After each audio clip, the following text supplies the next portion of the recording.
Welcome to Principal Center Radio, helping you build capacity for instructional leadership. Here's your host, Director of the Principal Center, Dr. Justin Bader. Welcome everyone to Principal Center Radio. I'm your host, Justin Bader, and I'm honored to welcome to the program Dr. Todd Whitaker. Todd is a research professor at the University of Missouri and professor emeritus at Indiana State University. And prior to moving into higher education, he was a math teacher, basketball coach in Missouri, then served as a principal at the middle school, junior high, and high school levels. Dr. Whitaker is a leading presenter in the field of education and has written more than 65 books, including the bestseller, What Great Teachers Do Differently. And he's the author of Dealing with Difficult Parents, Teacher Edition, How to Get Parents Off Your Back and On Your Side, and Dealing with Difficult Parents, School Leader Edition, How to Model, Coach, and Support Your Teachers, both of which we're here to talk about today. And now, our feature presentation. Dr. Whitaker, welcome to Principal Center Radio. Well, thank you, Justin. I'm honored to be here, and I appreciate you taking the time to visit, and I'm very excited to connect with you and the listeners. Well, likewise, and thank you for your time, and thank you for the work that you've done, I think, to inspire and guide so many. I mean, I almost feel silly reading a bio because everybody knows who you are, everybody's familiar with your work.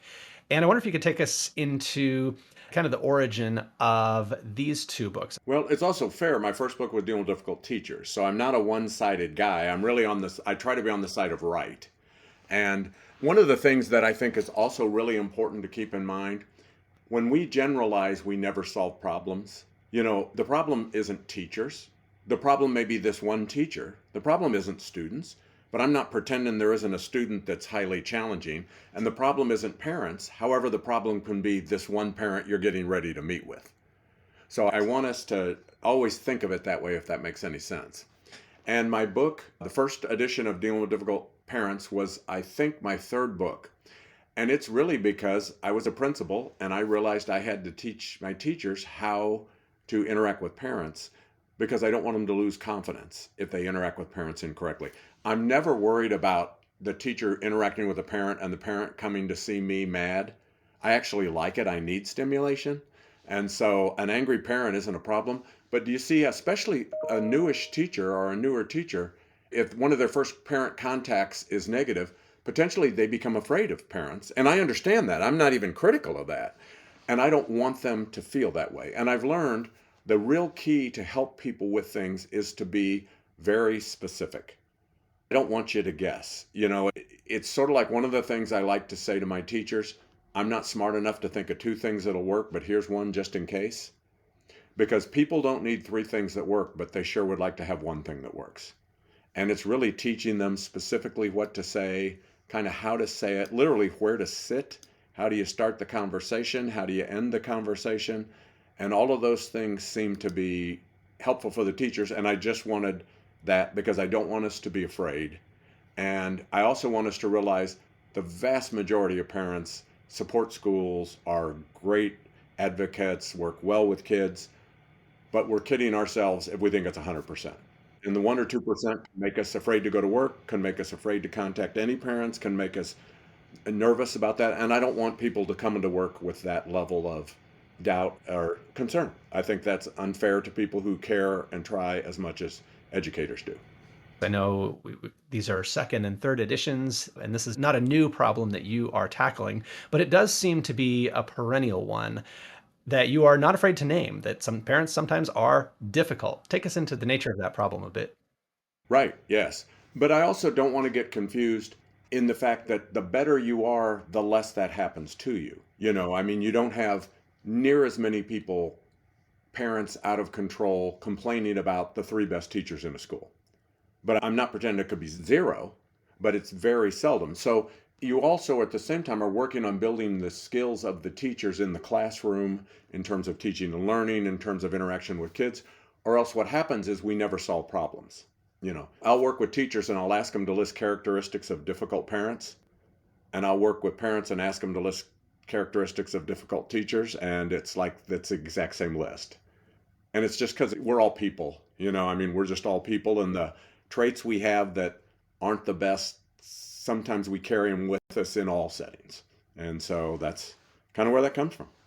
And that's such a different perspective from the idea of trying to just prevent angry parents from existing, right? Like we're going to have people who get upset. We're going to have people who call us and are challenging. We're going to have people who come in and threaten us. Like these things are going to happen in every school, right? Yes. But I also don't want to get confused in the fact that the better you are, the less that happens to you. I mean, you don't have near as many people, parents out of control, complaining about the three best teachers in a school. But I'm not pretending it could be zero, but it's very seldom. So you also at the same time are working on building the skills of the teachers in the classroom in terms of teaching and learning, in terms of interaction with kids, or else what happens is we never solve problems. I'll work with teachers and I'll ask them to list characteristics of difficult parents, and I'll work with parents and ask them to list characteristics of difficult teachers, and it's like that's the exact same list. And it's just because we're all people, I mean, we're just all people, and the traits we have that aren't the best, sometimes we carry them with us in all settings. And so that's kind of where that comes from.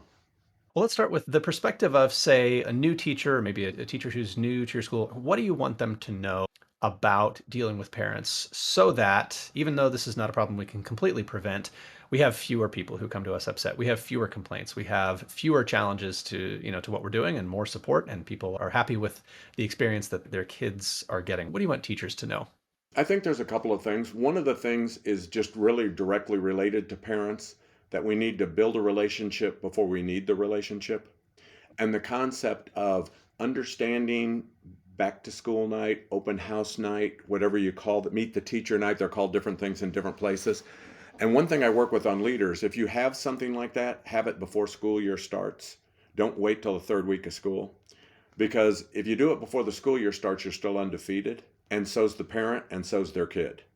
You do it 2, 3 weeks in the school year. Some of the teachers know they're not undefeated. Some of the parents assume there's no chance their kid's undefeated. And some of the students, so all of a sudden, then people don't even want to come. And if we wait 3 weeks into the school year, it's mini parent teacher conference. And then we need the relationship, but we haven't built it yet, if that makes any sense. So it's even understanding stuff like back to school night, open house night, meet the teacher night. The one purpose of it is to glad hand, just to build relationships. It isn't to help them understand the curriculum. It isn't to help them understand the grading policy. And people listening can think I have parents mad about this, but they're not mad about this at back to school night before the school year starts. They don't care about your grading policy. They care that you're going to take care of their kids. And this is K through forever. That never goes away. And it's understanding that relationship. Many times we have teachers, especially at the elementary, where there may be a more manageable number, will make sure they call and introduce themselves to every family. And when I say parents, I trust the audience's ability to insert whatever language they need related to the students in their classroom.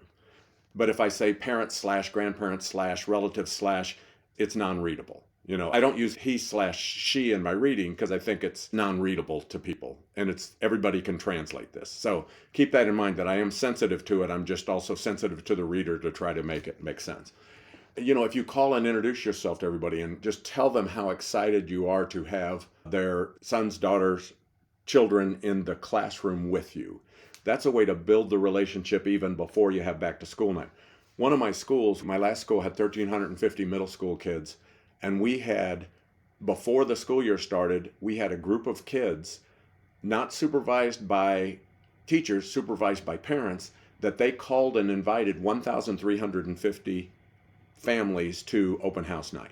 And we had to give the kids scripts because it's middle school kids. And if we didn't give them a script, the word thunderbolt would probably be in every third call. So we didn't really want that. But we laid it out specifically. Here's what you say if you get the parent. Here's what you say if you get an answering machine. Here's what you say if you get the kid and the parent's not there. Here's what you say if you get a different. Because I want you to be comfortable calling, because you know what to say. Because we want people there so we can connect with them. And as you move to middle school, junior high, high school, which I was a principal at all three levels, you need more of that because you want to, like I said, have a relationship before you need the relationship.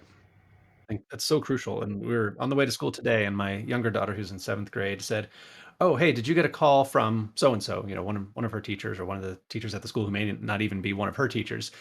And my wife had gotten the call, and it was interesting to hear her, as a seventh grader, describe their intentions of just, trying to build a relationship and be proactive. And I think even kids get that that goes so far. And interesting, you even had kids do the inviting of the families and make that initial contact to get them to come to that event where they could connect with teachers face to face. And we had all sorts of contests where the principals and assistant principals would serve the 6 classes that had the largest percentage of kids represented and just things like that. So we would draw that. And my last school, we had about 1,500 people come to back to school night. And when I started as principal, we had less than 200. And when I had the 1,500 parents, it was only 5 minutes with me. Nobody wants to see the principal. They want to meet the teacher. You know, nobody wants to hear about the birthing pains. They just want to see the baby. I mean, so keep that in mind. But I would tell 1,500 parents, call me or email me anytime you want to. Call me at work, call me on my cell, call me at home, because I wanted to build trust so they felt more comfortable. I wouldn't get more calls, but I guarantee you people left impressed and left that they felt like this person really cares and wants us to have a relationship with them. And so that was helpful from the leader's perspective. But I had a lot of teachers that would do that too. And I think a lot of people are hesitant to give out their, their cell phone because they're worried that they'll get bombarded. They're worried that they'll get calls late at night. Did that ever happen in your experience? Sure. You know, it was funny. The first time I ever did it, we had about 1,500 people, and a couple parents came up and goes, "How can you give your phone number to 1,500 people?" And I said, "Well, the idiots are going to call me anyway." And we're very blessed that the idiots somehow or another get that cell phone anyhow and will call you anyway. And I think the good people just, it makes them feel better about you and your school, even if they know they're never going to call you. And it's really funny. The other thing is that I think is really important with teachers, if you have to deliver bad news, one thing is never deliver bad news in writing. And just remember, the phone is your best friend unless it's ringing. So if you can beat the kid home first, and you almost always can, but don't tell the kid you're going to call the parent with bad news, because the kid will prep the parent. And it doesn't matter if you don't have a cell phone policy. The most challenging kids have burner phones in their pocket like Kevin Durant. I mean, I'm just letting you know that. And they can text with their left hand. And when I call the parent, I like to have the student with me. And they don't know I'm going to call the parent. I may get them out of another class. I may get them out of lunch, recess. It just depends on what age and grade it is. And I have them call me and I say, "Hi, Mrs. Johnson. This is Todd Whitaker. I'm Kevin's math teacher. And I'm sorry to bother you at work. Today at school, such and such happened. I'm describing his behavior. And as a result, such and such is going to happen. And I would describe his consequence." And then I say, "And he's right here if you'd like to talk to him." And I literally have the student hand the student the phone. And I don't do it to catch anyone off guard. I don't do it to cause turmoil. I really do it because I'm time stamping the story. We all got to hear the story at the exact same time. And what I'm really saying is, if you'd like to dispute the story, here's your son. If your son would like to dispute the story, here's your mom. And I'm right here. Because if not, if I don't do that then, and the kid gets home first, they're going to provide potentially a tweaked story that's slightly different than possibly my version of what happened. And it takes 8 times longer to unlearn something than it does learn something. And if the kid beats you home first, it's going to take 8 times the effort for you to just get to neutral with them. And if you beat the kid home first, it's going to take 8 times the effort on the kid to even get to you to neutral with them. And it's just understanding that as a teacher. And I used to have my new teachers come in and they'd listen to me make challenging parent phone calls. I'd save up 3 or 4.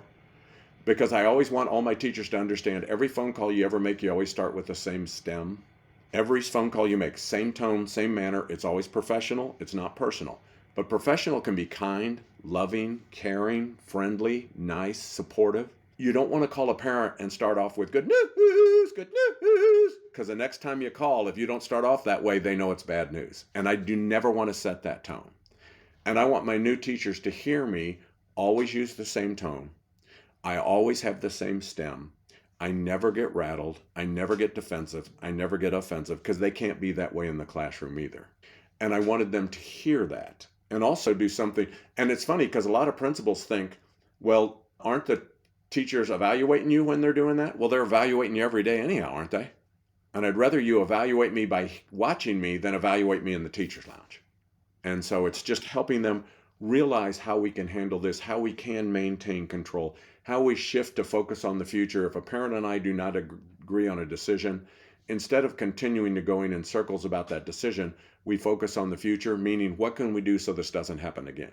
What can we do so we get a better result? And that gives the teacher an additional tool, but they need to hear it. or see it, first. That gives them a little more sense of that. An additional tool that they can use with the most challenging parents. I'm not worried about teachers handling normal parents.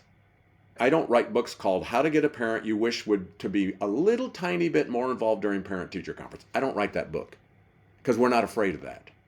We're concerned about the 5%. We're concerned about the worst situation. And that's if I can teach you how to handle the worst situation, I have great faith you can handle everything else that's easier than that. So, Todd, earlier in our conversation, you talked about protecting the teacher's confidence and wanting the teacher to feel like they could handle, any situation that they had to deal with. But you also acknowledge in the book that sometimes the teacher is not in the right. And when we hear from a parent, sometimes they have a legitimate complaint. So when you start to realize that, you hear what the teacher supposedly did, and then you corroborate that the teacher did actually do that, and you start to see that the parent has a legitimate point. What's your thinking about what the teacher needs and what you need to do as the leader in that situation? Well, I think there's two things. One is what do I say? How do I say it? How do I interact with the parent? Because there's no benefit in it getting worse, in becoming more volatile, in erupting. What can I do so we can resolve this situation, but what can we do so it doesn't happen again? I'm a real big believer in when I write books about challenging people, I don't want to resolve a problem. I want to change their behavior because I don't want to have to keep dealing with this over and over and over. And I don't want them to have to keep dealing with it either. So, when the teacher's wrong, what's amazing is your best teachers want to repair it. Your best teacher is going, I'm sorry I said that, I shouldn't. They've already made a casserole to take it over to their family's house on Sunday. They've done that. But I have to build that skill in other people. And one of the things that I mentioned, and it may be in both books, and I'm really not positive, I'm embarrassed to tell you that, but the best way to get in the last word is to apologize. But I teach people to say things like, I'm sorry that happened, versus I was wrong, if they literally do not have the ability to say they were wrong or they weren't wrong. But you're still sorry it happened. I've never dealt with an angry parent that I wasn't sorry it happened. But that's different than my teacher was wrong. Does that make any sense? And I want to give everyone that language so they have the ability to say, I'm sorry that happened, and then realize you can shift to the future. What can we do so this doesn't happen again? What can we do so this doesn't occur again? That type of thing. And also one other little thing, and I don't know if this will make any sense, and it's the kind of thing in person, it might be a little more powerful. But I always differentiate between people that are hard on an issue and people that are hard on a person. Justin, I could say, I disagree with your decision. Let's pretend you're a teacher or principal, it doesn't matter, and I'm a parent. I think that's fair. I disagree on that decision. I think that's fair. It isn't a matter of that I'm right, but I think that's a fair thing. And I don't think it's fair to say you're an idiot. You see what I mean? I disagree with that decision, and you're an idiot are very different. And I teach people how to separate those and then how to respond to the ones that are to both of them, because I think they both need different solutions. Very well said. Do you address conflict between parents where it's not necessarily that they're mad at the teacher, but you're dealing with something that's between families? Yeah, I think it can be between families. It can be between two students. It can be between two people that are neighbors. And one of the reasons it's really funny, I wrote a third edition second edition for leadership. And I've done the same thing because I wrote a book for superintendents also related to boards and just that dynamic. One of the other things that we have to deal with now, which we didn't used to have to deal with, and it changes this dynamic tremendously, is that typically the very worst parent you ever had to deal with, believe it or not, wasn't on their very worst behavior because their kid's coming back tomorrow. And you're thinking this is the craziest thing I've ever seen, and you're right, but you haven't got to see the crazy at home or the crazy at work or whatever. Now, because of the internet, it isn't even anything that's affected them. It's something they heard on a podcast or that they saw on a TV station or that they think there's kitty litter in classrooms. And I call them made up problems with no solutions. And there can be people who don't even have children in the school, in the district, or even have children that come in and they have nothing to lose because their kid isn't coming back because they don't even have a kid who's in school. And I think that's a very different situation, but one that we didn't face very often. But you even have parents that come in and bring their neighbors. I've had them come in before that brought in their minister. and their minister was worse than them. I mean, and it's just understanding how do we separate that and how do we deal with that? Because I don't want you to feel like you're drowning in terms of situations like that. I think that's really important to me that I don't write books to sell books, believe it or not. I write books so people know what to do. That's it. And that's why I try to do it. See, do you have any particular advice when somebody does bring in an additional party? Maybe it's, maybe it's grandma, maybe it's a neighbor. I think some of the toughest people that I've dealt with were advocates, people whose job was to advocate for the kid, but they seem to think their job was to be as mean as possible to everybody in the school. Any thoughts on dealing with kind of third parties who come along for the ride? I think obviously there's different ones because there can also be ones that are helpful, that speak English more clearly and help people that way, which is very different. But I tend to, when I have someone that is just there to be a nuisance, I tend to have the conference or the conversation, I just deal with just the parent. So when this person brings something up, I turn to the parent and I go, what do you think about that? Because I want to know what they think about it. You see what I mean? Is it somebody with no kid that's just whacked? Or are they just representing the parent's views, but they've already talked to the parent and that's what they feel? Do you see that's different than literally the parents going, I don't even know what they're talking about. But if I just continue to respond to the third party, then I feel like I haven't even solved the parent's problem. And the third party potentially has less inhibitions, if that's the right word, than the parent because they really have nothing. There's no skin in the game for them whatsoever.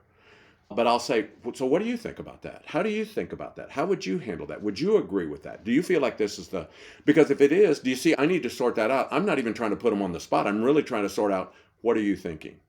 And that's a way to do it. The other thing is, if you've read any of my books or even like Shifting the Monkey, stuff like where you sit, who you sit next to, things like that are really, really essential in a conversation, in my opinion, more so with challenging people than normal people.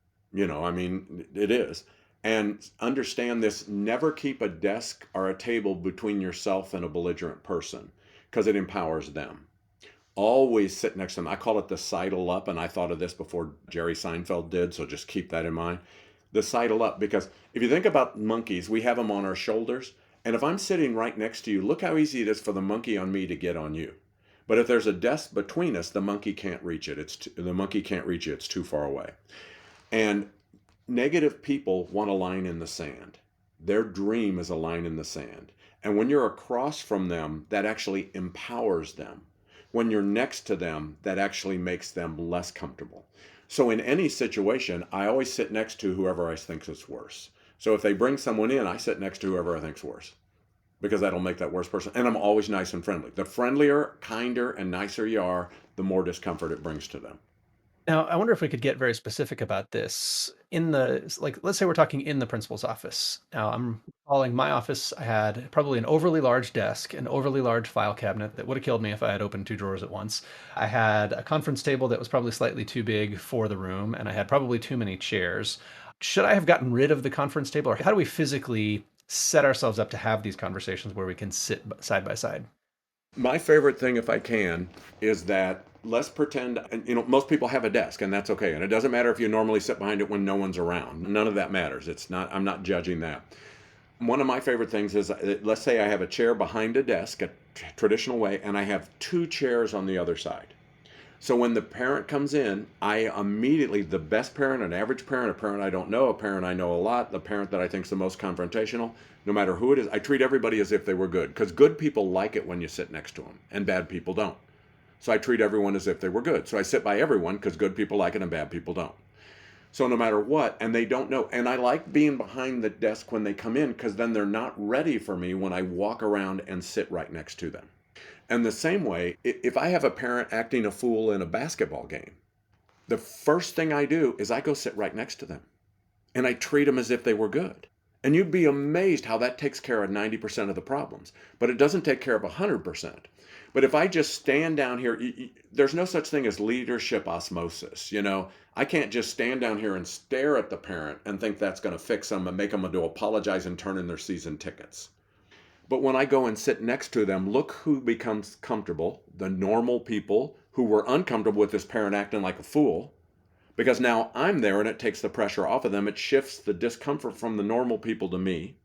And it also shifts some of the discomfort from me to the parent who's acting the fool.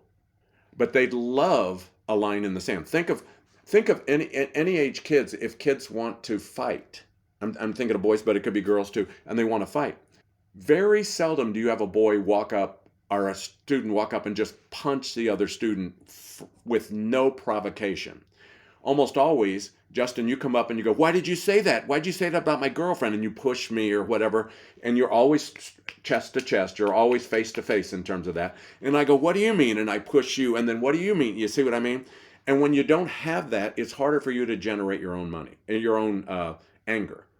And we're in a double down world right now. When attack dogs, they still want resistance to attack. That makes them feel stronger. And they never get resistance from me.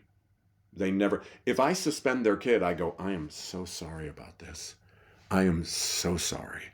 He's out of school for 10 days. What can we do so that when he comes back, we can get him in so he can be successful here at school? I am so sorry. As a basketball coach, I never yelled. And I have a school record for wins because I don't need to yell because I'm the basketball coach. See, I'm the principal. I'm the teacher. I don't need to yell. And that's their niche. They love that. Believe me, the most unusual people you have come in and their dream is to have a WWE wrestling event in your office. And they're never going to get one from me no matter how they act. They're never going to do it.